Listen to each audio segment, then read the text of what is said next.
Bismillahirrahmanirrahim. Assalamualaikum warahmatullahi wabarakatuh. Waalaikumsalam warahmatullahi wabarakatuh. Alhamdulillah. Alhamdulillahi wa kafa wassalatu wassalamu ala rasulihil mustafa wa ala alihi wa ashabihi ahli sidiki wal wafa. Amma ba'd. Ustaz kita Pak Dr. Manpan Derajat hafizahullah taala yang kita muliakan. Semoga Allah selalu menjaga beliau, banyak memberikan manfaat ilmu kepada kita. Alhamdulillah, jazakallahu khairal jaza. Dan segenap asatidz sekalian, rekan-rekan di kuliah pasca sarjana ini yang insyaallah selalu dirahmati Allah Subhanahu wa taala. Mohon izin aja Bang. Kayak biar agak terang. Lain tidak ada yang siap berkenan mengisi tentang Rusia, maka mohon izin saya memberanikan diri untuk berbagi info. Memang benar ternyata jarang dibahas tentang pendidikan di Rusia, akan tetapi sebenarnya tidak terlalu jauh berbeda dengan hampir negara-negara yang lain. Beberapa masalah saja yang sedikit mungkin agak berbeda. Dalam pemaparan ini kita akan mengenal beberapa hal tentang diantaranya secara ringkas negara Rusia, kemudian sedikit mengenal geografisnya, kemudian yang paling pokok adalah sistem pendidikan di negara Rusia, serta di terakhir nanti sedikit perbandingan pendidikan di Rusia dan di Indonesia. Ada beberapa tujuannya, paling tidak kita ingin mengenal tentang lahirnya negara Rusia yang sebelumnya kita mengetahuinya adalah Uni Soviet ya. Selanjutnya berikut kami sampaikan tentang profil negara Rusia, dan mohon maaf kepada Pak Doktor dengan ikhwas sekalian, saya terus terang tidak memiliki referensi yang secara langsung dari buku ya. Ternyata sulit untuk nyari buku tentang masalah Rusia. Jadi hampir semuanya dari online ya. Tentang profil negara Rusia. Profil negara Rusia, nama lengkapnya adalah Federasi Rusia, Russian Federation. Kalau nama lokalnya, ini bahasa Rusianya, Rossiyskaya Federasia. Bentuk pemerintahnya adalah federasi semi presidensil. Kepala negaranya yang sampai sekarang terkenal dengan Presiden Putin atau Putin, Vladimirovich Putin, yang ternyata dia 2 kali menjabat, dan ini adalah jabatan yang kedua. Sementara kepala pemerintahannya adalah Perdana Menteri Anatolievich Medvedev ya, barangkali bacaannya nggak tahu gimana. Ibu kotanya Moskwa, luas wilayahnya 17.980.242 km. Dan ternyata negara Rusia adalah negara yang terbesar ya, dikatakan terbesar menurut informasi yang saya dapat di dunia. Jumlah penduduknya ini informasi dari Wikipedia tahun 2018, 142.122.776 jiwa. Masih banyakkan Indonesia tetapnya. Etnisnya mencakup beberapa, ada Rusia, Tatar, Ukraina, Baskir, Chuvas, Chechen, dan etnis yang lainnya. Kalau di sini disebutkan agamanya adalah Ortodoks Rusia, Islam hanya 10-15%, agama Kristen lainnya 2%. Namun nanti kita sebutkan perbandingan juga dari yang lain. Bahasa resminya bahasa Rusia, mata uangnya adalah rubel Rusia. Hari kemerdekaannya 25 Desember. Berarti ini sama dengan 25 Desember orang-orang Masoro ya, Natalan. Hari nasionalnya 12 Juni ya, 1990 ya, hari Rusia. Ini lagu kebangsaannya Kim Rossiyskoye Federasi. Lokasinya berada di benua Asia, benua Eropa, dan ini adalah lambang negaranya Rusia, benderanya negara Rusia seperti ini. Kalau kita lambang negaranya Garuda Pancasila, bendera negara Rusianya seperti ini.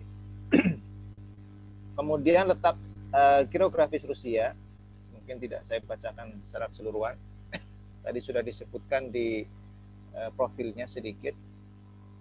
Rusia adalah negara terbesar di dunia, total wilayahnya sekian. Perluasan teritorial Rusia sebagian besar didapatkan pada akhir abad ke-16 di bawah Yermak Timofeyevich selama pemerintahan Ivan yang keempat Vasilievich. Kemudian Rusia merupakan negara pecahan dari Uni Soviet. Nah, ini yang kita kenal ya. Uni Soviet dulu kita kenal dengan kecanggihannya ya. Setelah itu kemudian muncullah negara Rusia. Yang saya masih ingat di waktu kecil karena buat lomba cerdas cermat Presiden Uni Soviet Mikhail Gorbachev ya, masih teringat. Dahulunya negara ini bernama Uni Soviet, namun setelah Uni Soviet runtuh, namanya berubah menjadi Rusia. Meskipun jauh, negara ini juga banyak diminati pelajar. Perbedaan bahasa dan budaya menjadi salah satu daya tarik negeri ini. Kalau di sini disebutkan banyak diminati, tapi untuk mencari tentang informasinya nggak begitu ramai seperti yang lainnya. Mungkin karena dari Indonesia jarang yang ke sana, diantaranya juga disebabkan hubungan diplomatiknya yang kurang. Tetapi kemarin baru saja ada tambahan ikatan di hubungan diplomatik dari sisi pendidikan dan sebagainya. Secara geografis, Rusia yang berada di dua benua, berbatasan dengan Finlandia, Lituania, Ukraina, dan Belarus di sebelah barat. Sedangkan di sebelah timurnya adalah Laut Pasifik. Di sebelah selatan Rusia berbatasan dengan Tiongkok, Cina, Korea Utara, dan Kazakhstan. Sedangkan di sebelah utara adalah dengan Samudra Arktik. Rusia juga berbatasan dengan negara Georgia, Azerbaijan, Laut Kaspia, Pegunungan Kaukasus di sebelah barat daya. Nah, ini dari sisi pemerintahannya menggunakan bentuk pemerintahan federal semi presidensil. Kepala negara ya presiden, kepala pemerintahannya adalah perdana menteri. Jadi negara federasi Rusia ini terbentuk setelah bubarnya Uni Soviet tahun 1991. Dan bubarnya Uni Soviet ditandai dengan berpisahnya beberapa negara bagian Uni Soviet menjadi negara yang berdiri sendiri. Rusia yang merupakan negara bagian terbesar dengan penduduk terbanyak di Uni Soviet melanjutkan sendiri status hukum sebagai penerus dari Uni Soviet. Kemudian politik negara Rusia kita perlu mengenal karena kita akan berbicara kaitan dengan perbandingan untuk mengetahui bahwa suhu politik, suhu ekonomi dan sebagainya akan berpengaruh kepada sistem pendidikan yang dijalankan di negara tersebut. Sistem pemerintahannya sampai tahun 1917 Rusia adalah kerajaan atau kaisaran dengan seorang tsar sebagai kepala negara. Selama masih merupakan kekaisaran, terutama pada masa dinasti Romanov, Rusia mengalami persinggungan politik dengan negara-negara Eropa. Di antaranya konflik dengan Prancis, ya, Napoleon Bonaparte, kemudian krisis Balkan dan sebagainya, ya. Selama mereka masih kekaisaran. Termasuk pula akibat politik ini terjadi pertempuran dengan Jepang. Jadi ada konflik juga dengan negara Jepang dan dengan Cina. Maka kemudian Rusia dilebur dengan kepentingan Uni Soviet yang mengambil sikap independen. Bahkan menentang ketika Mikhail Gorbachev itu digulingkan oleh Gennady Yanayev. Yang saat itu keruntuhan Uni Soviet diprakarsai oleh Presiden Boris Yeltsin. Ini nama-nama presiden yang masih saya ingat saat masih kecil. Kemudian selanjutnya, parlemen memiliki dua kamar, yakni Majelis Federal yang merupakan majelis tinggi dan majelis rendah yang dikenal dengan Duma. Ini dalam sistem pemerintahannya. Nah, pemerintah Rusia dibagi menjadi 3, masa kekaisaran atau tsar tadi yang di awal kita sebutkan. Yang kedua masa Uni Soviet ketika berjaya, dan yang ketiga adalah masa Rusia setelah hancurnya Uni Soviet. Kemudian Presiden Rusia yang pertama adalah Boris Yeltsin 91 sampai 2000, ya, meskipun sebentar tapi cukup, seingat saya cukup meramaikan dunia, ya, terutama dalam kancah peperangan. Saya tahunya dulu peperangan itu. Kemudian Vladimir Putin. Ini pertama dia menjadi presiden 2000 sampai 2008, cukup lama ini. Kemudian Dmitry Medvedev 2008 sampai 2012. Selanjutnya Putin lagi, Vladimir Putin sampai sekarang. Kemudian ekonomi, secara ekonomi Rusia termasuk dalam ekonomi pasar berpendapatan tinggi. Dari apa? Sumbernya adalah dari sumber daya alam, terutama minyak dan gas alam, karena terkenal dengan minyak dan gas alamnya, bahkan menempati posisi yang ke-15 menurut PDB dan peringkat ke-6 menurut keseimbangan kemampuan berbelanja. Kemudian sejak awal abad ke-21, konsumsi dalam negeri yang meningkat dan stabilitas politik membawa pertumbuhan ekonomi di Rusia. Sampai kemudian ada peningkatan pertumbuhan per kapitanya dari sisi harga minyak dan gas yang terus naik ya, secara global seperti itu. Kalau ini saya dapatkan ekonomi Rusia sejak berakhirnya Uni Soviet, berarti ada peningkatan ya, ada peningkatan. Kemudian minyak, gas alam, logam, dan kayu menyumbang lebih dari 80% ekspor Rusia ke luar negeri. Jadi memang dari sumber daya alamnya luar biasa. Sejak 2003, ekspor barang mentah mulai berkurang seiring dengan membaiknya pasar dalam negeri. Jadi secara ekonomi memang ada peningkatan, terutama dari sisi harga gas dan minyak bumi yang terus naik ya. Kemudian kita agak persingkat lagi. Budaya, ya. Rusia adalah negara multikultural yang dipengaruhi oleh berbagai macam budaya. Budaya dominan di sana adalah budaya gereja ortodoks Yunani yang telah merasuk ke sendi-sendi kehidupan rakyat Rusia. Kemudian juga kebudayaan Slavia yang ortodoks, Tatar yang Islam, ya. Kemudian suku Buryat yang nomaden dan paganisme di timur jauh menambah keragaman di Rusia. Meskipun secara umum Rusia adalah ateis ya. Kemudian berikut informasi agama di Rusia yang saya ambil dari Wikipedia. Tahun 2012 datanya, Ortodoks Rusia sejumlah 41%, spiritual tetapi bukan agama. Dan kalau di kita semacam kepercayaan namanya, 25%, ateisme 13%, Islam hanya 6,5%, yang tidak diketahui 5,5%. Tidak mengikuti Kristen 4,1%, Kristen lainnya atau agama lainnya 1,7%, Ortodoks lainnya 1,5%, paganisme dan Buddhisme ya, ini termasuk yang terendah. Jadi agama di Rusia ini sangat beragam. Disebabkan hukum yang dikeluarkan pada tahun 1997 dinamakan kekristenan, Islam, Buddhisme, dan Yudaisme sebagai agama utama dalam sejarah Rusia. Kristen Ortodoks adalah agama tradisional sekaligus yang terbesar di Rusia. Dianggap bagian dari situs sejarah atau situs bersejarah Rusia dalam hukum yang diluluskan tahun 1997. Sehingga hampir 95% jamaah ortodoks terdaftar termasuk di gereja ortodoks. Karena memang seperti yang kita ketahui jamaah Kristen ya, terutama seperti ortodoks memang termasuk di Indonesia itu didata namanya. Kemudian di ibu kota Rusia ada sekitar 1 juta umat Islam. Nah, ini yang cukup menarik di sini nih. Di ibu kota Rusia ada sekitar 1 juta umat Islam yang tergabung dalam 20 komunitas. Moskow memiliki 5 buah masjid.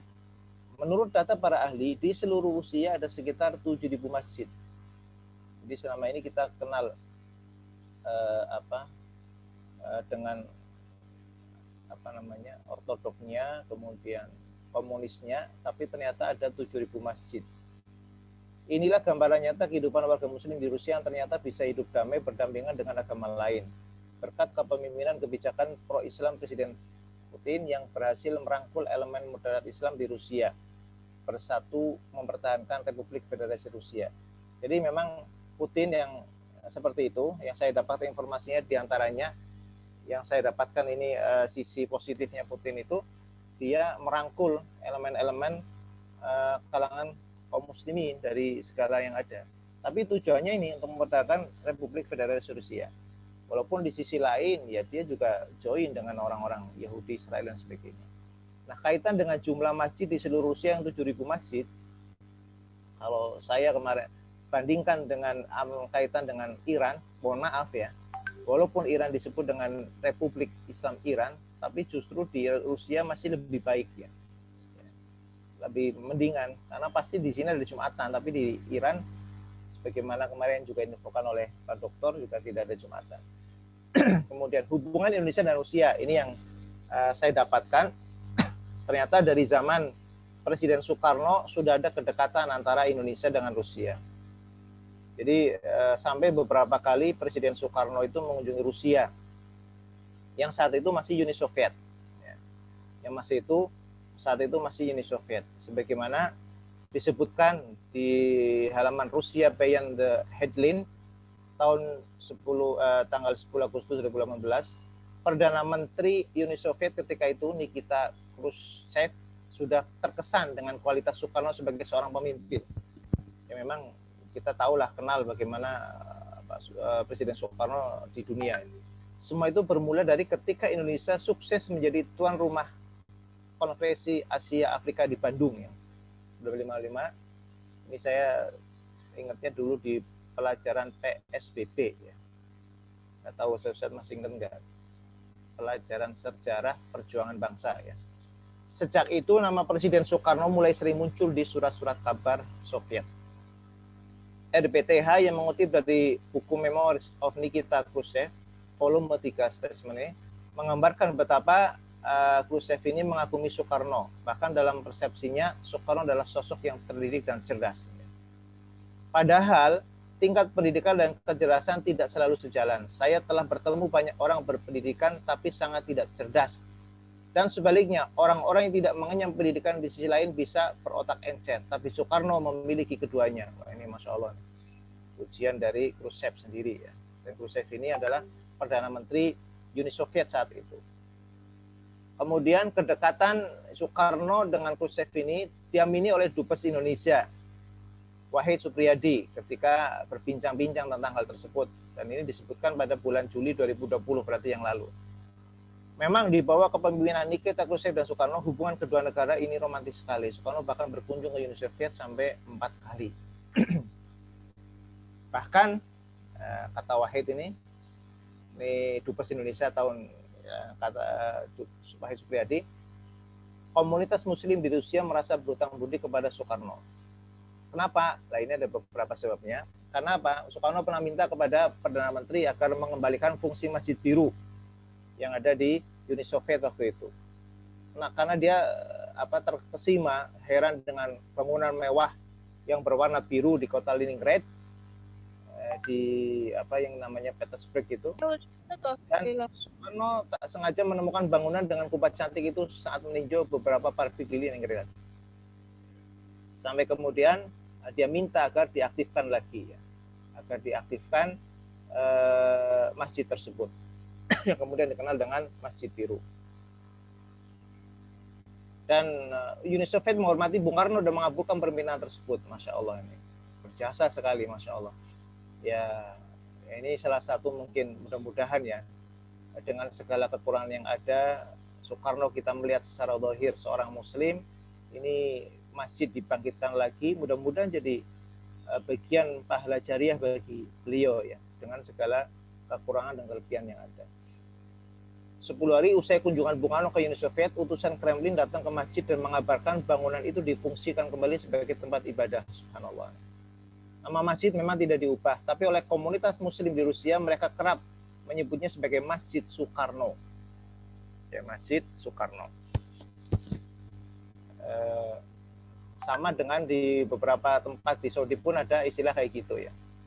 Ada kalau di Rusia ada Masjid Soekarno, kalau di Saudi itu ada pohon Soeharto. Ya. Itu yang pohon-pohon yang ada di Arafah dikenal sering dengan nama pohon Soeharto. Ini Masjid Soekarno atau Masjid Biru menampung 7.000 umat Islam untuk beribadah, Masya Allah. Kemudian yang lainnya adalah ternyata GBK, Gelora Bung Karno, Bung Karno itu terinspirasi usai melihat kemegahan Stadion Luzhniki di Moskow.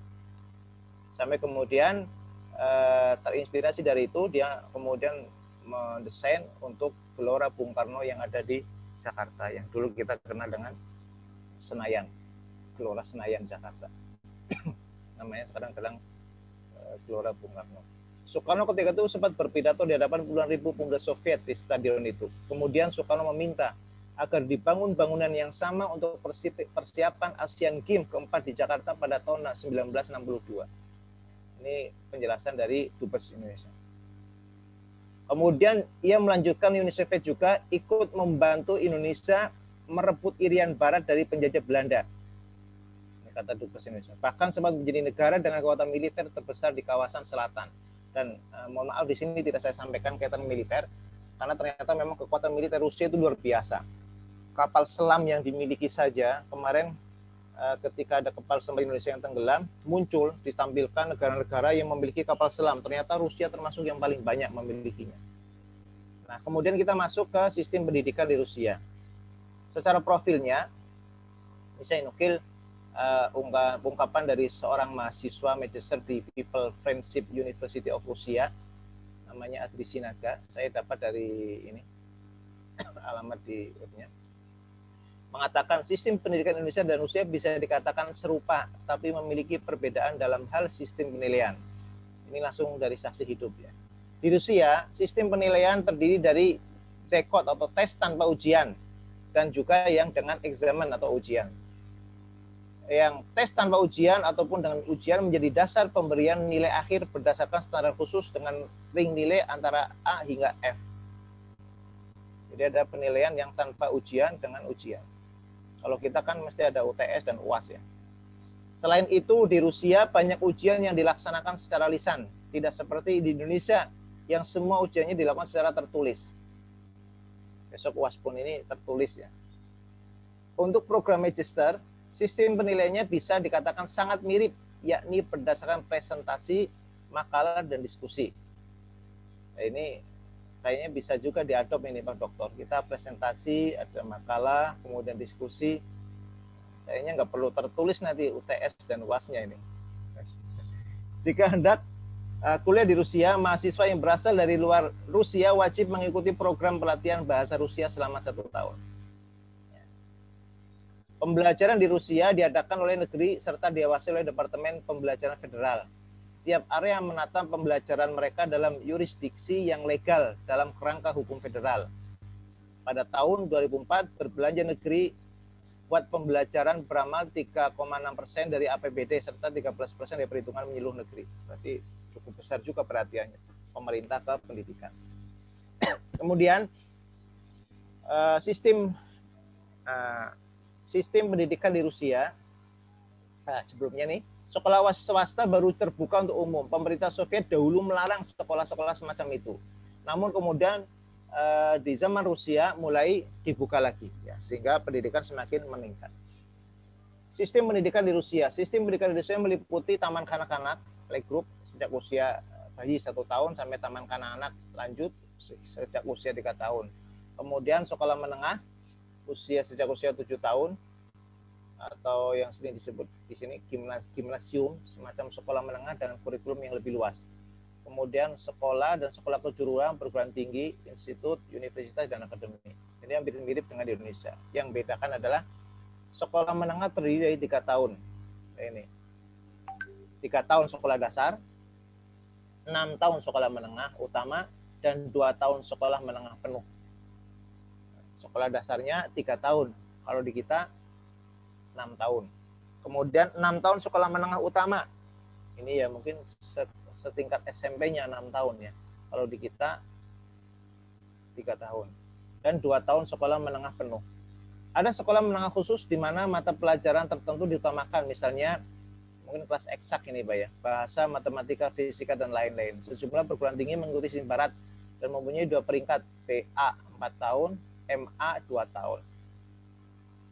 Berarti di sana PA ya 4 tahun, MA 2 tahun. Tapi kebanyakannya tetap sesuai sistem lama, itu tanpa gelar BA dan MA. Jadi keluar S1, S2 sistem lama itu tidak ada tanpa gelar. Hanya diberi kualifikasi saja. Misalnya dia ini dari guru sekolah, insinyur, penerjemah dan sebagainya dengan tempo pelajaran 5-6 tahun.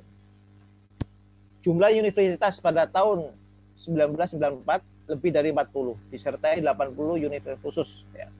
Dari teknis, medis, keguruan, pertanian. Yang dulu hanya setingkat institut saja, dan juga ada lebih dari 30 universitas swasta. Ternyata Rusia memiliki tingkat lulusan perguruan tinggi paling baik sedunia. Paling baik sedunia pada angka 54%. Rusia memiliki sistem pendidikan bebas yang dijamin untuk semua penduduk oleh konstitusi. Namun untuk masuk pendidikan tinggi yang subsidi sangat kompetitif. Sebagai hasil dari pendidikan yang berorientasi sains dan teknologi, maka pendidikan kedokteran, matematika, ilmu alam, dan penerbangan di Rusia umumnya berkualitas baik. Memang diakui tentang hal tersebut, terutama juga dalam masalah kemiliteran juga. Sejak tahun 90, pendidikan sekolah 11 tahun diperkenalkan. Pendidikan sekolah tingkat menengah milik negara gratis. Pendidikan tingkat universitas gratis dengan pengecualian. Dan sebagian siswa yang masuk membayar penuh. Ya, ini barangkali kebijakan-kebijakan tertentu. Dan tahun 2004 APBD untuk pendidikan itu ada kenaikan ya, jadi 13% dari anggaran negara yang ada. Ini berarti ada keperhatian dari pemerintah kepada dunia pendidikan. Semua anak bersekolah selama 11 tahun, dari usia 6 sampai 17 tahun. Yang tadi sudah kita sebutkan ya, dengan rinciannya yang ada, ini hanya mengulang saja. Kemudian pendidikan di Rusia pada dasarnya sama dengan pendidikan di negara Eropa dan Asia. Tapi ada beberapa ciri khas tersendiri. Tingkat pendidikannya adalah diantaranya pendidikan prasekolah, ini secara rinci, usia 1 sampai 3 tahun, dinamakan dengan playgroup sama dengan kita. Ya, kalau di kita ya Rodotul Atfal lah. Kemudian melanjutkan di taman kanak-kanak usia 3-6 tahun. Pendidikan semacam ini tidak seperti sekolah, tapi dikelola oleh pemerintah kabupaten atau daerah. Kemudian pendidikan menengah. Pendidikan menengah pembelajaran dasar berjalan sepanjang 9 tahun, serta dibagi dalam 2 tahapan. 4 tahun sekolah dasar, serta 5 tahun 4 tahun sekolah dasar, serta 5 tahun sekolah dasar ini seperti di Indonesia lah ya, seperti di Indonesia ya. Kemudian lanjutannya adalah tadi dengan SMP-nya ya. Karena ternyata ada perubahan kebijakan ya, antara tahun sebelumnya dengan tahun sesudahnya. Pendidikan lengkap menengah dan kejuruan. Setelah menyelesaikan pendidikan dasar, siswa memiliki 2 pilihan.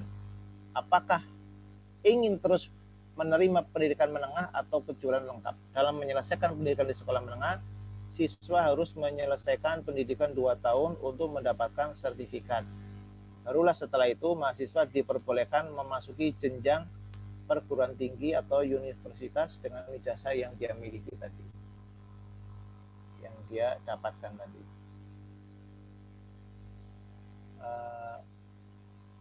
Kemudian pendidikan tinggi.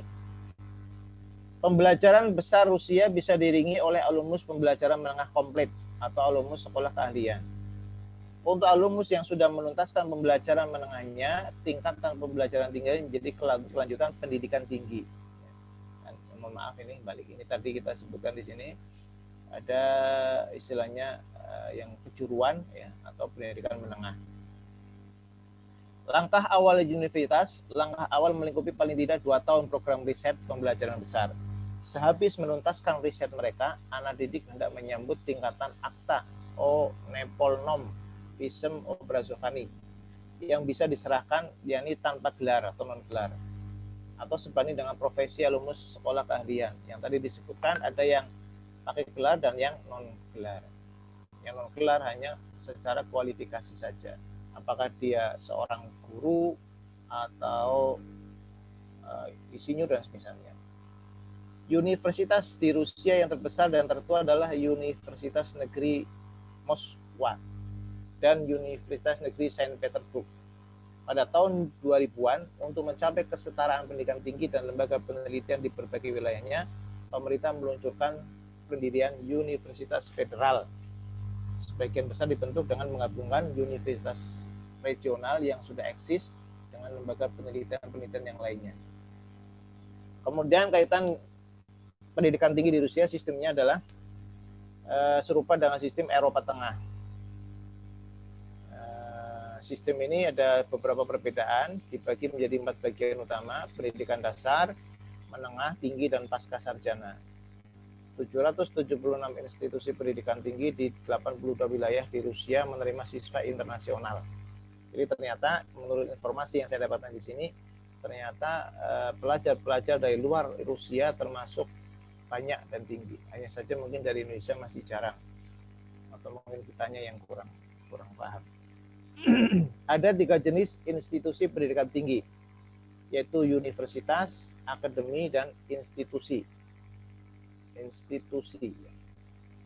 Universitas menawarkan berbagai program di semua tingkatan seperti akademi menekan pada penelitian dan keterampilan praktis. Biasanya untuk bidang seperti seni, sains, dan misalnya arsitek. Kemudian institusi adalah cabang universitas akademi independen yang menawarkan kursus pendidikan profesional. Nah, ini yang ketiga, ini yang saya belum paham, nanti minta penjelasan bantuan dari Pak Dokter. Kemudian struktur gelar dalam sistem pendidikan Rusia. Setelah menyelesaikan pendidikan menengah, siswa dapat mengejar gelar sarjana. Berarti setelah SMA ya, dapat mengejar gelar sarjana atau spesialis. Keduanya siswa yang memenuhi syarat untuk kemudian mengejar gelar master. Gelar sarjana diberikan setelah 4 tahun studi penuh di waktu di universitas. Berarti yang nggak jauh beda dengan Indonesia. Gelar spesialis diberikan setelah minimal 5 tahun studi dan lebih difokuskan pada pendidikan praktis di bidang pilihan siswa.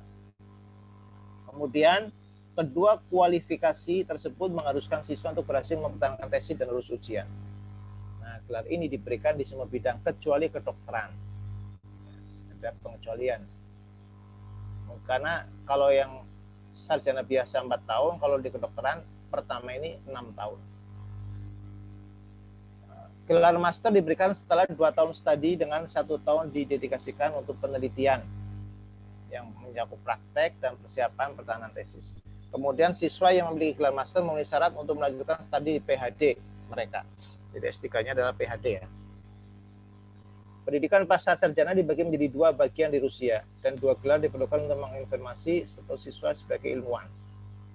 Dan memang kita dapati banyak ilmuwan-ilmuwan yang muncul dari Rusia. Kemudian gelar doktor terakhir diperoleh setelah 2-4 tahun studi tambahan di pendidikan pasca sarjana. Sertifikasi ini kemudian mengarah ke gelar doktor karena ada jarak 10 tahun antara kedua gelar. Kualifikasi doktor akhir sering diberikan kepada kandidat ilmu pengetahuan setelah mereka memasuki karir mereka di dunia akademis. Ini di sini ada yang mungkin nanti butuh penjelasan ini. Setelah master PhD, tapi kemudian ini ada khusus gelar doktor ya. Padahal yang kita tahu kalau di sini antara PhD doktor yang saya tahu mungkin tingkatnya sama ya.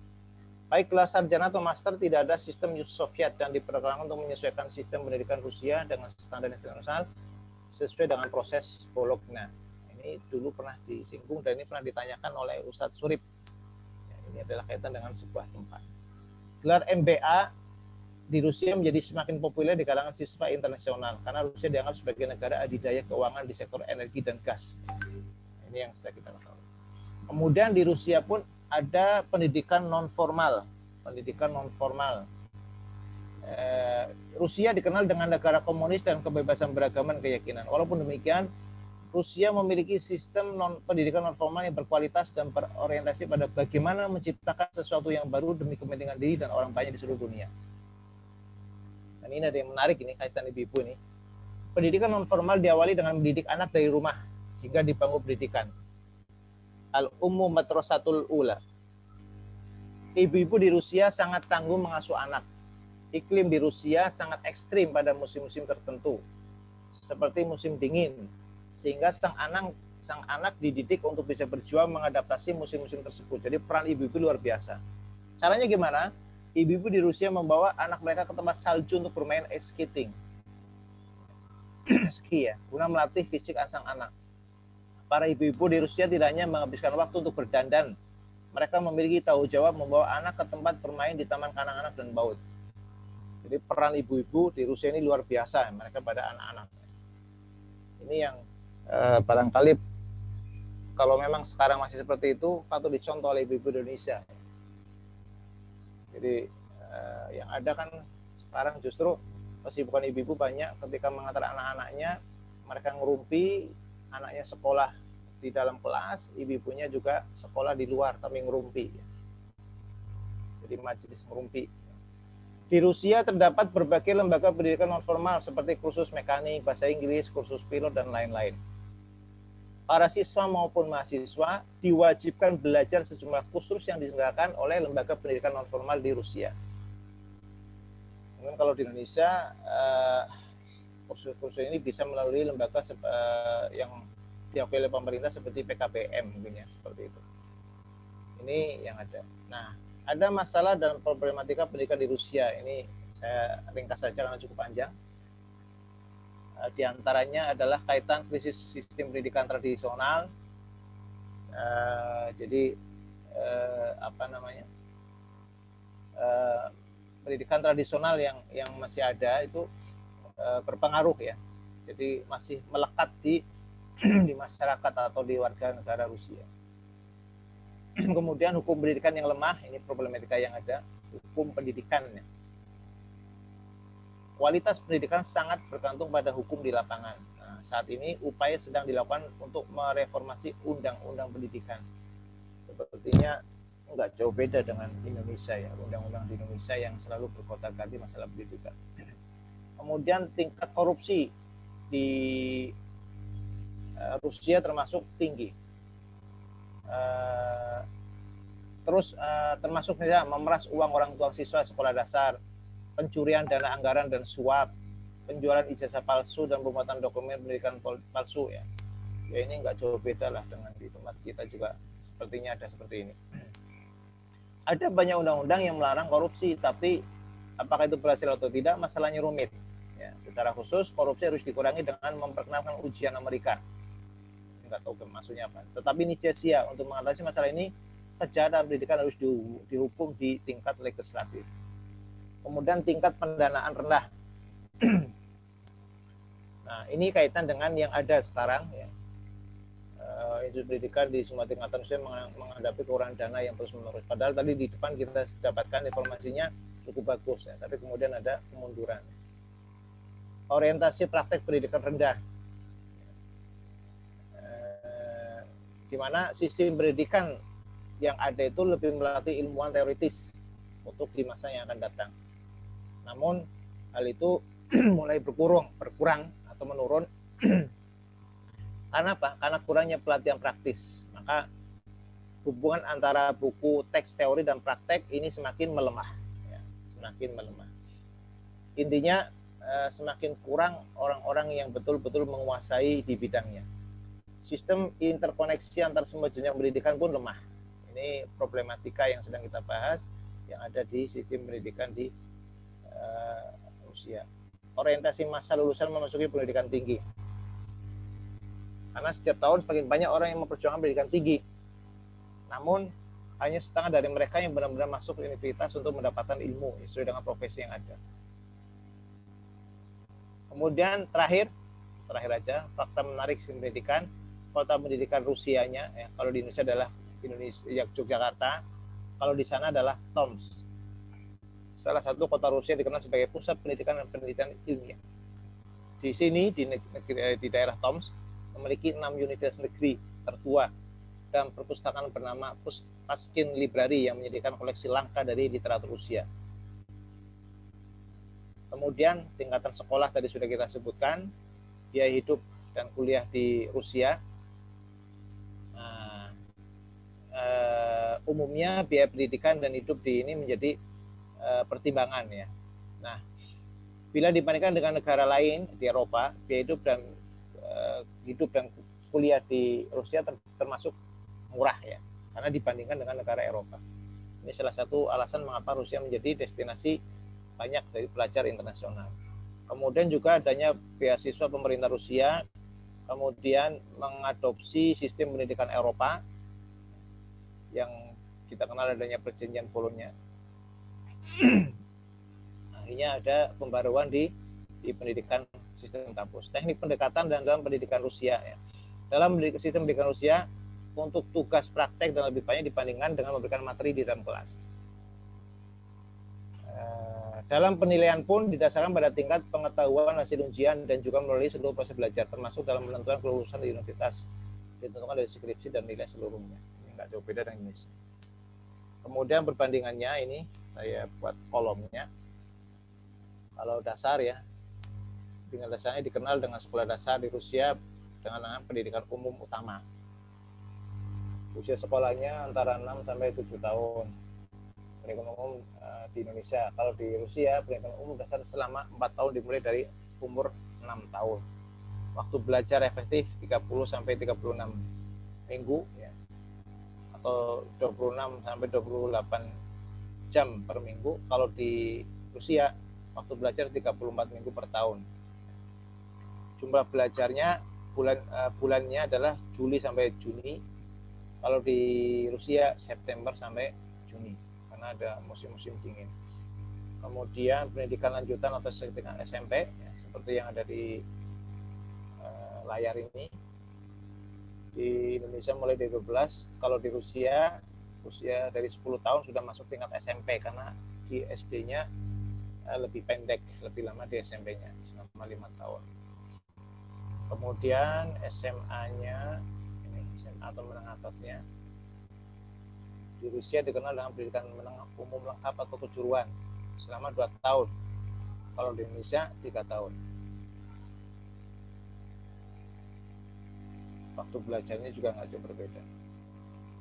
Barangkali ini yang bisa kami sampaikan dengan segala kekurangan yang ada. Mohon maaf karena kita justru menunggu nanti penjelasan dari Pak Dokter kaitan dengan negara Singapura ini ya.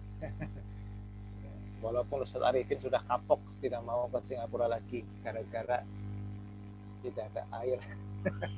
Demikian Pak Dokter yang kami hormati, yang bisa kami sampaikan, mohon masukan arahannya.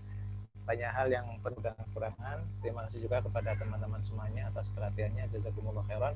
Selanjutnya langsung saya serahkan ke Pak Dokter dan teman-teman semuanya ya. Mudah-mudahan tidak ada yang menyampaikan pertanyaan, justru kita tambahan saja. Jazakumullah khairan. Wassalamualaikum warahmatullahi wabarakatuh. Assalamualaikum warahmatullahi wabarakatuh. Syukran Ustaz. Ustaz Ainun Syukran, silakan kita buka tanya jawab. Ya, saya tanya nomor 1. Menarik sekali ini, pasti banyak pertanyaannya nih. Lengkap sekali informasinya Ustaz Ainun. Terima kasih banyak informasi yang kita peroleh sore hari ini tentang Rusia. Silakan lanjut langsung aja. Ya, saya mau tanya tentang sistem pindah sekolah di Rusia. Apakah sama dengan di Indonesia? Harus ya, kalau di Indonesia kan dulu memang tidak satu nomor ya. Sekarang di Indonesia kan satu nomor NISN, nomor induk siswa nasional. Kalau di Rusia itu bagaimana? Karena saya ada calon murid dari Kanada mau pindah ke Indonesia.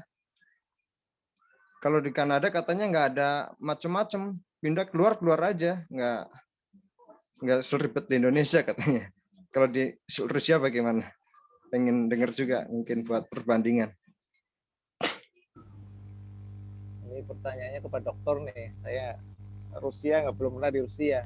Tapi barangkali jika antar dua negara itu memiliki hubungan diplomatik yang bagus, semuanya bisa dibicarakan melalui kedutaan besar masing-masing. Biasanya seperti itu ya. Biasanya seperti itu. Hanya saja mungkin kalau ada perbedaan tingkat pendidikan yang ada seperti di kita dengan di Rusia, SD-nya di kita 6 tahun, di sana 4 tahun, kemudian anak yang di sana sudah kelas 4 misalnya, kalau di sana sudah dulu masuk SMP, di sini masih kelas 4 SD. Ya, ini yang mungkin akan membedakan ya. akan membedakan. Nah, kaitan dengan penomoran kalau di kita NISN tentunya pasti setiap negara memiliki ciri khas tersendiri. Ya. Itu yang bisa saya sampaikan sebatas dengan apa yang saya baca-baca dari yang tadi kita sampaikan juga.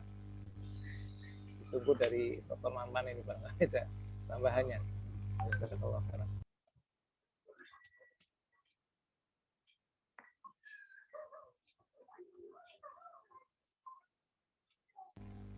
Kayaknya harus di sana dulu ya, Ustaz Solihun ya. Suaranya, suaranya Dr. Mampan suaranya belum di mute. Kalau urusan pindah sekolah sangat teknis sekali, saya kurang tahu itu sangat-sangat teknis sekali. Itu tidak banyak tahu saya. Mungkin orang Rusia pun mungkin ngurus mau pindah sekolah harus tanya-nanya dulu. Iya. Harus di sana dulu, Ustaz, baru pindah biar tahu. Sangat teknis sekali, kita tidak punya informasi sedetail itu. Iya, kemarin saya pengalaman itu kata pengawas itu rapotnya harus dikonversi ya, sama dengan ijazah. Kalau kita sana juga ijazahnya dikonversi. Cuman saya bingung ngurusnya, akhirnya saya bikin aja rapot palsu. Jadi begini Ustaz ya, kalau antar negara memang agak repot. Ustaz Ainun sedikit ya. Mungkin ini tidak hanya Rusia, ini hanya beberapa negara, itu mungkin agak repot. Repot dalam arti begini. Kalau dari Indonesia ke Eropa mungkin agak susah. Karena mereka punya standar yang tinggi. Tapi kalau dari Eropa ke Indonesia pasti mudah. Yang kedua ada jenjang yang berbeda. Seperti di Rusia itu kan beda sekolah dasar. Termasuk juga di Singapura itu beda. Di Belanda, di Eropa beda. Kita 6 tahun, mereka 4 tahun. Tapi sekolah menengahnya lebih banyak. Tidak ada SMP, SMA tapi disatukan kan gitu.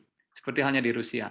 Nah, itu yang mungkin akan membedakan ketika perpindahan, termasuk juga mata pelajaran. Mereka di kita banyak mata pelajarannya. Mungkin di negara Rusia tadi disampaikan Ustaz Ainun juga ada kekhasan yang berbeda dengan di Indonesia. Itu agak kesulitan mungkin ketika pindah sekolah antar negara.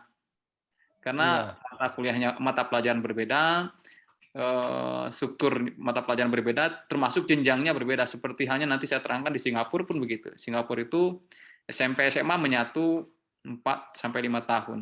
Di Indonesia kan dipisah, SMP 3 tahun, SMA 3 tahun, jadi 6 tahun. Walaupun isinya bisa jadi sama. Itu yang sedikit menyulitkan di perpindahan sekolah antar, tetapi bukan menutup kemungkinan untuk bisa pindah. Ya banyaklah orang Indonesia yang jadi duta besar di luar negeri, dia kan bawa keluarga. Itu bawa anak istri, bawa orang yang kerja di kedubes itu pasti bawa keluarga ke sana, dan itu pasti dia sekolah. Dan sekolahnya mungkin kalau tidak lahir di sana ya pindah. Mungkin juga ada beberapa sekolah yang mohon maaf menurunkan kelas. Di kita kelas 5 mungkin kesan jadi kelas 4 begitu. Mungkin ada kasus seperti itu saya pernah mendengar. Begitu pula yang kuliah S1 di luar negeri, kayak di Singapura ada prakuliah dulu, kayak matrikulasi itu di kita kan bisa jadi dites dulu, distandarkan dulu kalau kuliah. Tetapi untuk kuliah relatif lebih simpel lah, untuk masuk kuliah relatif lebih simpel karena tidak lintas negara sangat banyak sekali kalau kuliah. Tetapi kalau untuk sekolah ini mungkin sangat rumit gitu, karena beda mata pelajaran. Kalau kuliah kan langsung nggak ada kuliah pindah semester 5 ke sana, semester 5 nggak ada gitu kan. Kalau di kuliahan nggak ada. Tapi kalau untuk sekolah kemungkinan ada pindah seperti itu, dan saya pernah mendengar demikian. Ada yang apple to apple, artinya sama, pindah usia sekolah dasar ya sekolah dasar, tapi kalau beda mata pelajaran juga agak merepotkan, sehingga mungkin ada soft culture dari kita pindah ke luar negeri itu. Saya kira itu mungkin tambahan dari saya. Baik, jazakumullahu khairan. Jazakumullahu khairan Pak Dokter. Ustaz. Barangkali yang lainnya silakan. Ustaz Ainun lengkap sekali informasinya, luar biasa. Saya udah bikin PowerPoint tapi kayaknya lengkap Ustaz Ainun nih PowerPoint-nya. Saya bikinnya 2, Singapura sama Rusia. Nanti di-share aja PowerPoint-nya Pak Dokter buat kita tambahan informasi. Ya, sebagian besar sudah terjelaskan oleh Ustaz Ainun. Sedikit saja nanti saya. Barangkali yang lainnya silakan untuk meramaikan diskusi sore hari ini.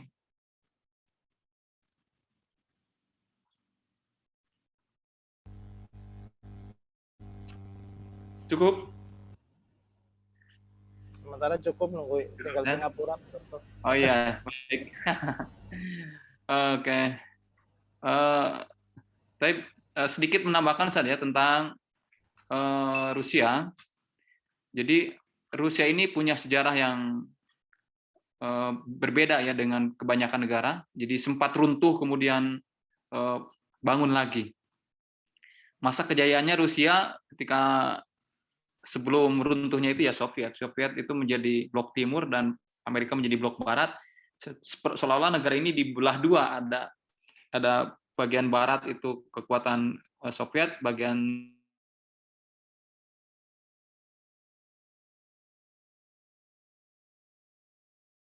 ada Rum, ada Persia, saling adu kekuatan, yang kecil-kecil keinjak gitu kan, sembutnya keinjak gitu. Tetapi Rusia tahun 91 ya runtuh, kemudian jadilah negara baru.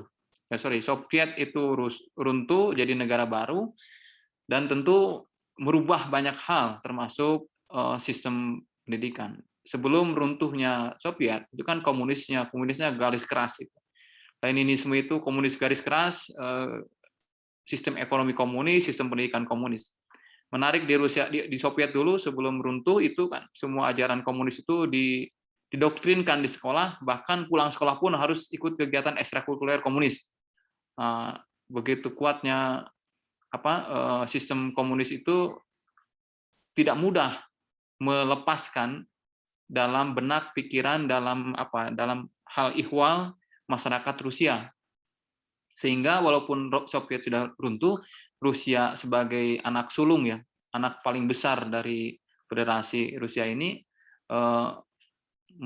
mewariskan kultur ideologi yang masih berbekas di masyarakat Rusia ini. Soviet besar sekali kekuasaannya, ketika runtuh menjadi negara berserakan ya, tapi ada hikmahnya, banyak negara-negara yang mayoritas muslim memisahkan diri, kayak Kazakhstan, kayak Bosnia, kayak Uzbekistan, kan negara-negara pecahan Soviet itu bisa memerdekakan diri, tetapi tetap aja itu pecahan itu kecil dibanding dengan Rusia yang luasnya sekarang menjadi negara paling luas di dunia. Saya share ini ya, peta Rusia. Izin bisa share screen? Ya, Pak Dokter.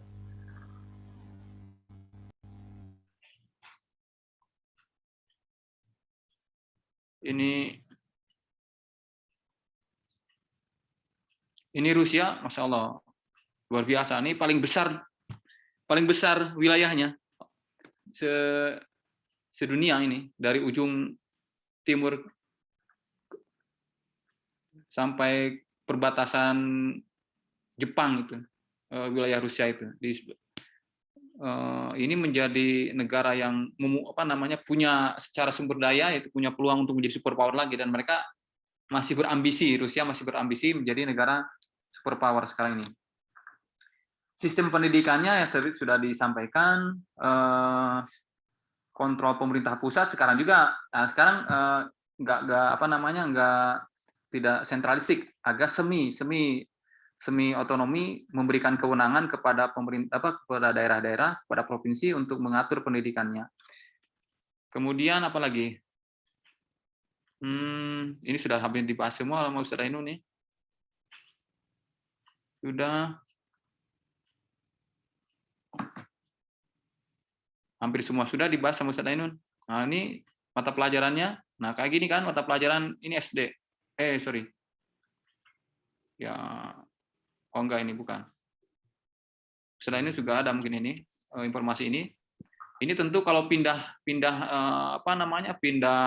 sekolah dari Indonesia ke Rusia agak berat karena struktur mata pelajarannya berbeda sekali. Nah,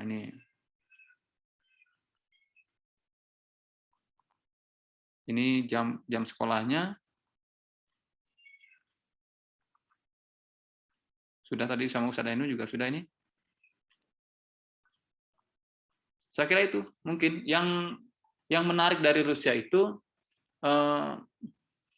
ya agak beda dengan Indonesia sistem pendidikannya, tapi sama dengan kayak Belanda, juga sama kayak Singapura sekarang. Jadi SD-nya sebentar, tapi sekolah menengahnya yang lama. Di kita SD-nya 6 tahun. Di Singapura sekolah menengahnya SD-nya 4 tahun.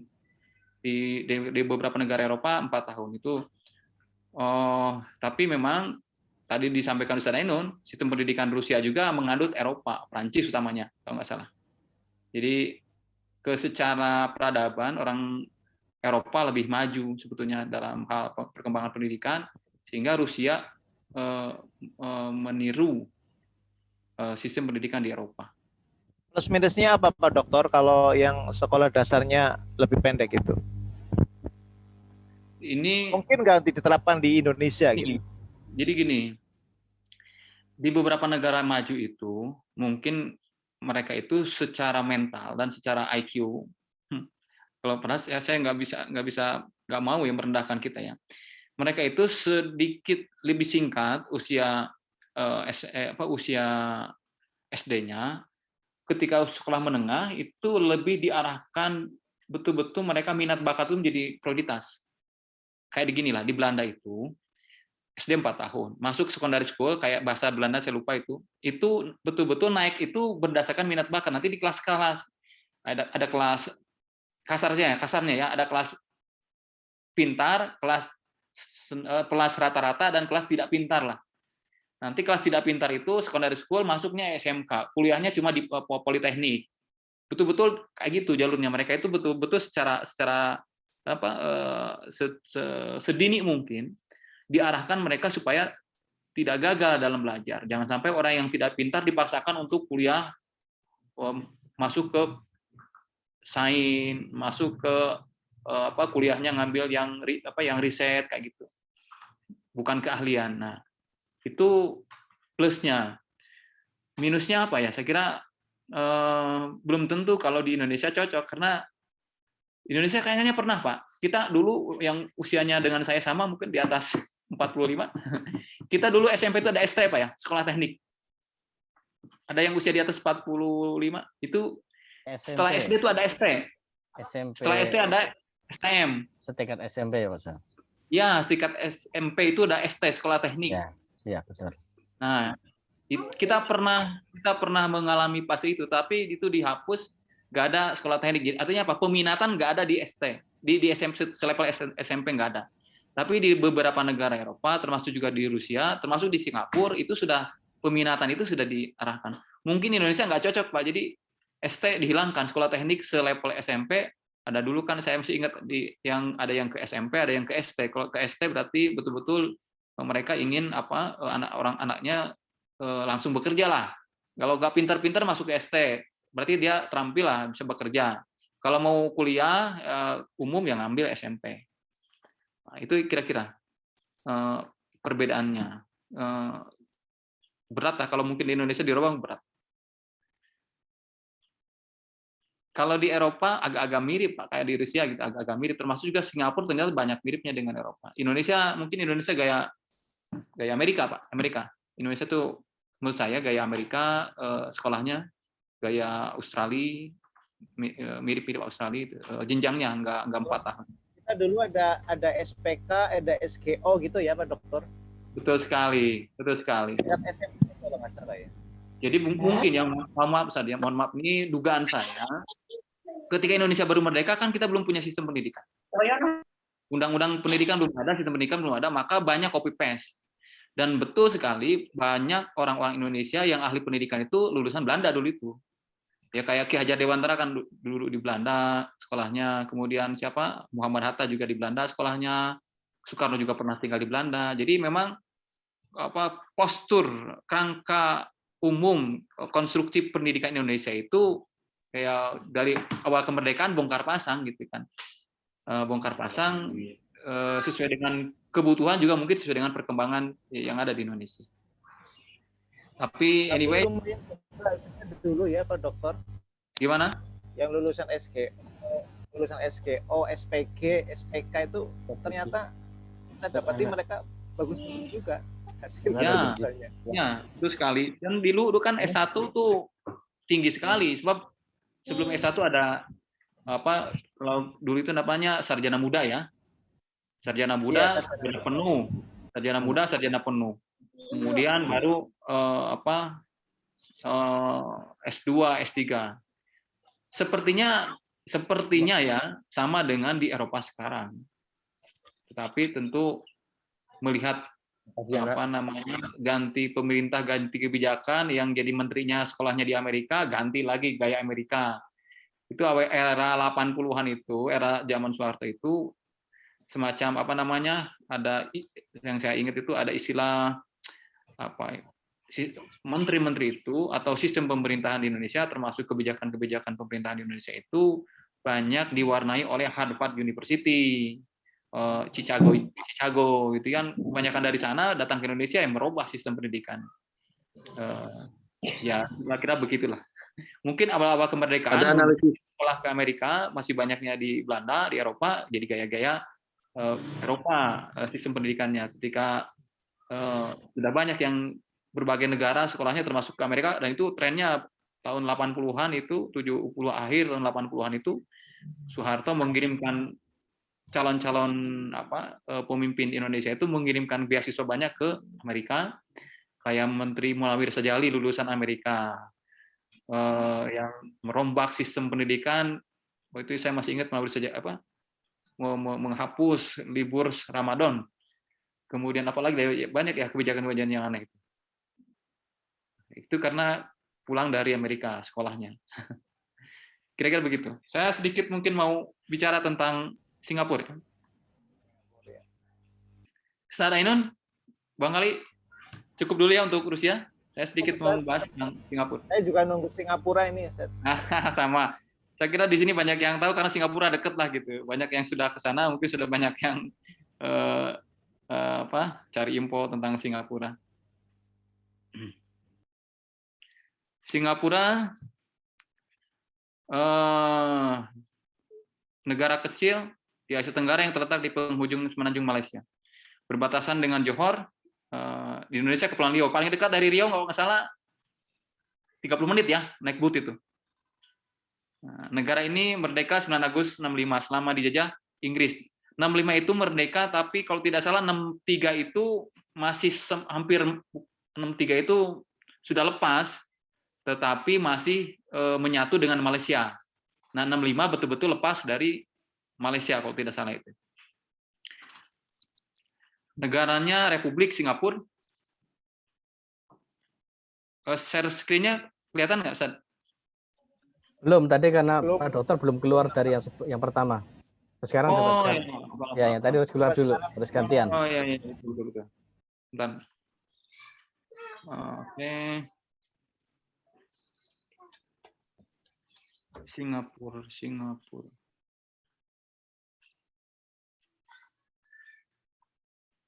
Oke. Sudah kelihatan? Ya, terlihat, Ustaz.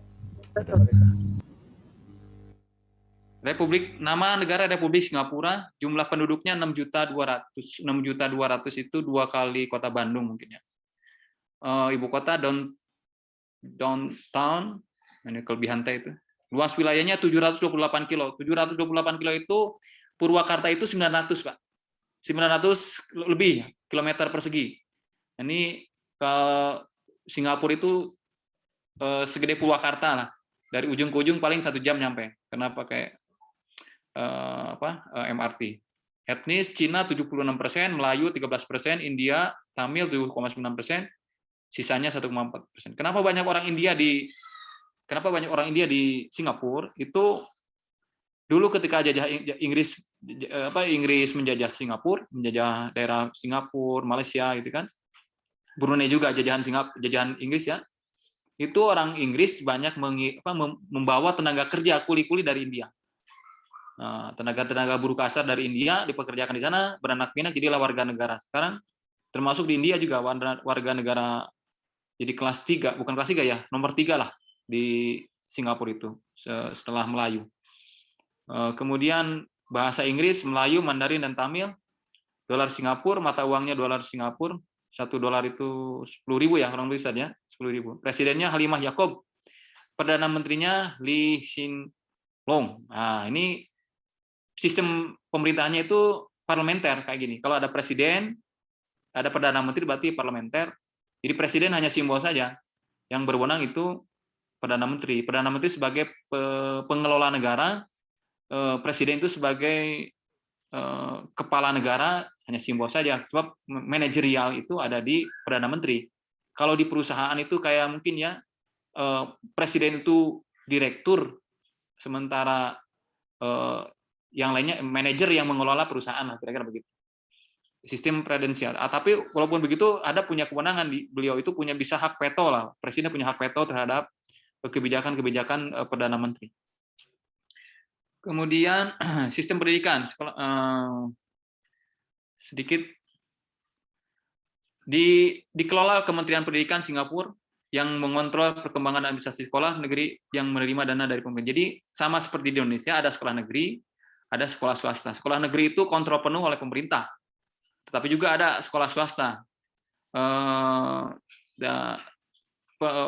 Sekolah swasta itu ada yang tidak dikontrol penuh oleh pemerintah, tetapi tetap aja perizinan harus harus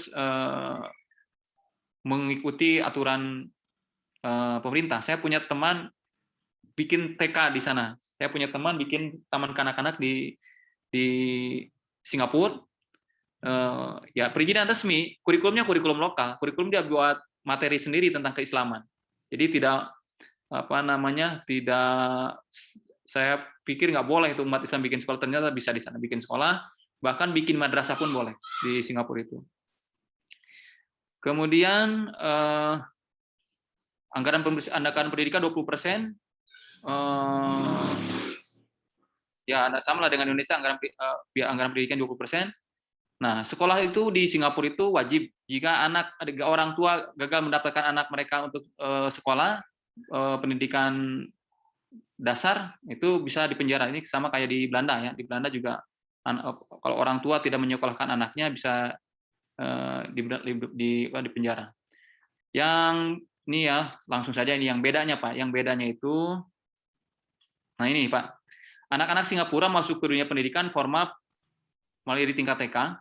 Kemudian SD selama 6 tahun, setelah mereka masuk SMP selama 5 tahun. Jadi nggak ada SMP, nggak ada SMA Pak. Secondary school itu gabungan antara SMP dan SMA. Lalu ke tingkat persiapan menuju kuliah ada pra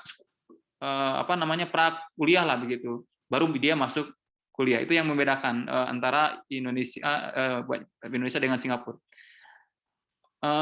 Akan tetapi lama seseorang menghasilkan pendidikan akan beda-beda tergantung pada kemampuan, karena setiap anak dimasukkan ke kelas sesuai dengan kemampuan, masing-masing ada 3 kelas. Ini yang membedakan Pak. Ini saya baca persis kayak di Belanda Pak. Ini persis kelas, tidak 3 kelas secondary school, antara lain ekspres, normal, dan akademik. Penjelasannya begini Pak. Jadi yang tadi lulus SD itu dia dites dulu Pak. Kalau anaknya pintar, maka dia masuk kelas ekspres. Merupakan tempat untuk anak pintar Pak. Bagi anak-anak kelas ekspres, mereka bisa menyelesaikan secondary school selama 4 tahun.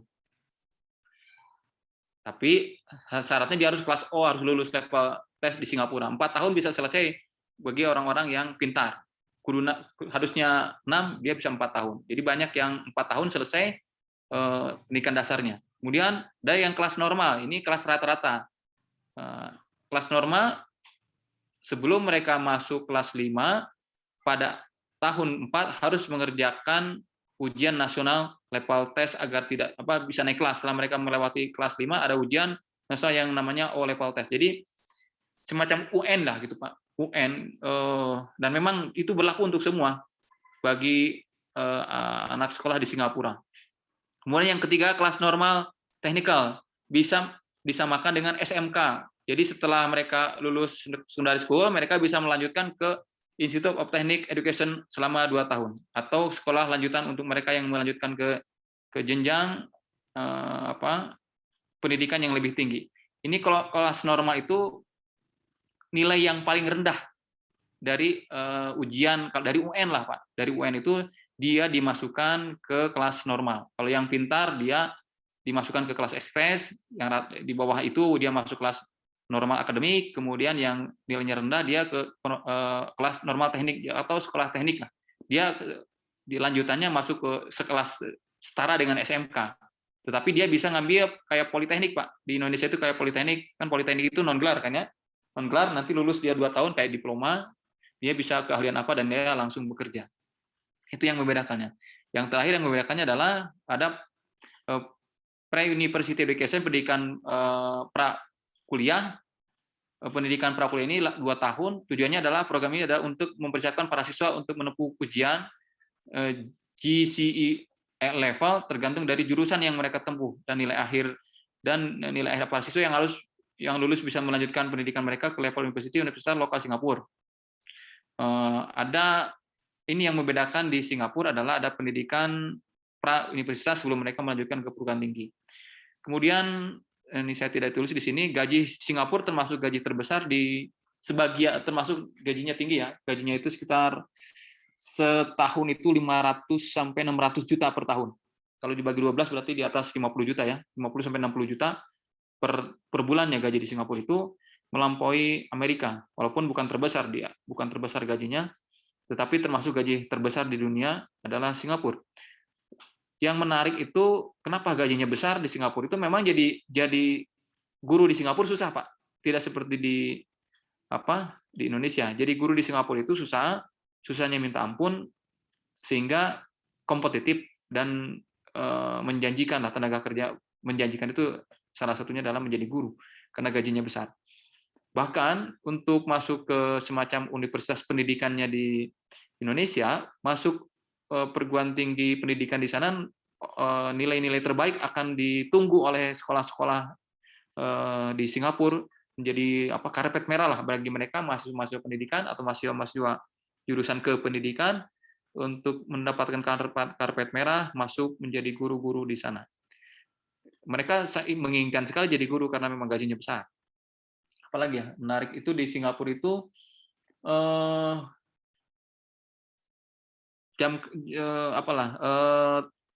kesejahteraan guru memang bagus sehingga memungkinkan mereka untuk fokus mengajar sehingga kualitas pendidikannya menjadi nomor 2 literasi di dunia itu Singapura. Pernah nomor 2, pernah nomor 1 melek literasinya di dunia itu. Karena guru-gurunya fokus mengajar anak. Kalau Bapak download soal Singapura kelas 4 atau kelas 5 SD di sana, elementary school, itu susah-susah, Pak. Di atas rata-rata di Indonesia. Kalau mungkin ya, kalau di-download soal di Singapura kelas 5, kelas 4 SD sama dengan kelas 1 SMP di Indonesia, Pak. Soalnya berat sekali. Karena bagus Singapura itu, sehingga banyak sekolah-sekolah di Singapura menjadi rujukan internasional. Bahkan ada kelas kerjasama. Artinya kita misalnya mau bikin sekolah swasta, Pak, dengan standar internasional, kita bisa membeli kayak royalti, bukan royalti, franchise, betul sekali. Franchise itu kawan saya hampir jadi franchise dengan Singapura 500 juta, tapi nggak jadi itu. Jadi itu uang pembukaan, Pak, 500 juta itu, tapi gagal.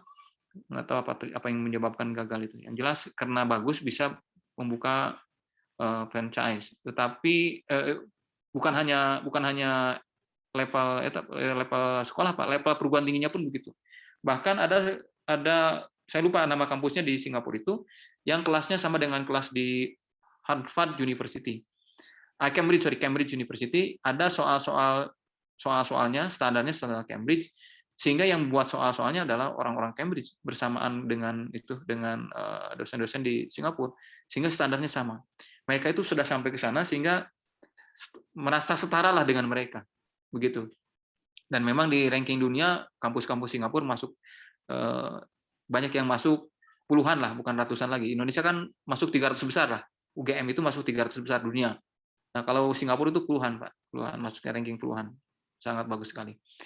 Apa yang menyebabkan mereka bagus? Sebetulnya begini, Pak. Secara teknikal, kurikulum itu belajar matematika di Singapura maupun di Indonesia sama aja, Pak ya. Yang membedakan itu bagaimana mereka bisa mempunyai metode yang tepat, mencari pendekatan yang tepat, kemudian punya keterampilan keterampilan yang khusus ya, sehingga mereka bisa menyampaikan pesan-pesan itu kepada anak itu dengan akurat. Jadi kalau misalnya orang Singapura ngajar di Indonesia, bisa jadi kan kemarin ada wacana begitu Pak, ada wacana Menteri Pendidikan itu akan mengimpor guru dari luar negeri termasuk dari Singapura ke Indonesia agar mengakselerasi pendidikan Indonesia. Ya salah satunya adalah kelemahannya orang Indonesia tidak punya keterampilan khusus yang efektif untuk mencerdaskan anak-anaknya. Sebab apa? Anak itu tergantung gurunya, Pak. Mohon maaf ya. Anak itu tergantung gurunya. Kalau gurunya bagus, terampil, punya kehebatan yang luar biasa dalam mengajar, anak bisa. Kalau gurunya nggak bisa, ya anak ya segitu-gitunya, Pak. Makanya ada wacana mengimpor guru-guru dari luar negeri agar mengupgrade, mengakselerasi pendidikan Indonesia. Saya nggak bisa mengatakan ini buruk, ini baik, tetapi faktanya begitu, bahwa kelemahan di Indonesia adalah di aspek SDM-nya, sumber daya manusianya, guru-gurunya. Gurunya di Singapura itu hebat-hebat memang. Nah, kalau alasannya di Indonesia tidak sejahtera, relatif Pak ya, saya bandingkan begini. Guru di Singapura itu betul gajinya besar, 50 juta sampai 60 juta per bulan. Nah, tetapi untuk hidup di sana dengan gaji seperti itu nggak cukup Pak. Nggak bisa beli sawah, nggak bisa beli rumah, paling tinggal di apartemen. Beli rumah kayaknya nggak bisa, guru itu beli rumah kayaknya nggak cukup lah dengan gaji seperti itu, yang saya tahu. Dan mereka walaupun mungkin mereka nyaman tinggal di sana, tetapi mereka nyaman terpaksa. Sebab pada faktanya orang-orang Singapura banyak yang tidak menikah, banyak yang nggak mau menikah pun nggak mau punya anak karena stresnya tinggi, kompetisinya tinggi sekali. Daripada mereka harus menghidupi. Kalau dia menikah, maka dia harus kerjanya harus 2 kali lipat. Kalau dia punya anak, maka kerja harus 3 kali lipat. Nggak kerja ya nggak makan. Kira-kira begitu. Sehingga menurut saya, kalau urusan nyaman, tinggal di Indonesia, Pak. Kalau urusan gaji besar, ya tinggal di sana. Tetapi gaji besar pun bukan berarti bisa membeli apa yang kita inginkan. Nggak juga. Beli mobil, mungkin kebeli, tapi pajaknya mahal, parkirnya mahal, garasi itu nggak bisa, tinggal di apartemen ya garasi bersama, dan itu bayarnya mahal sekali untuk punya garasi itu. Parkirnya mahal sekali, sehingga tidak macet di Singapura karena tidak banyak yang pakai kendaraan pribadi, Pak. Karena mahal kendaraan pribadi dan mahal parkir. Di Indonesia luar biasa. Punya anak 5, nggak kerja pun bisa makan, Pak. Di sana punya istri aja repot makan gitu. Artinya berat sekali untuk hidup bahagia dengan kebutuhan, dengan mencukupi berbagai kebutuhan. Akhirnya mereka banyak yang tidak menikah, dan pemerintah Singapura akhirnya membuat kebijakan bagi yang menikah dibiayai oleh negara, melahirkan biaya oleh negara, punya anak 1 dibiayai oleh negara, sekolah gratis. Ada tunjangan pernikahan, Pak, ada tunjangan pernikahan, tunjangan persalinan dari negara untuk memotivasi orang-orang Singapura punya anak dan menikah, Pak. Tapi kenyataannya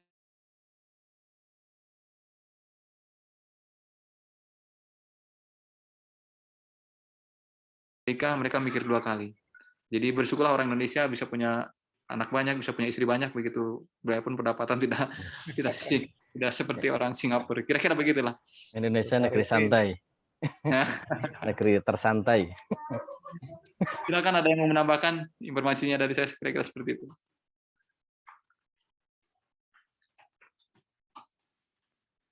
Barangkali ada yang menambahkan, Ustaz, 4 menit lagi, atau ada yang bertanya? Mungkin Anda sedikit menambahkan, atau mungkin jadi pertanyaan mungkin nanti. Menambahkanlah, Ustaz Arifin, silakan.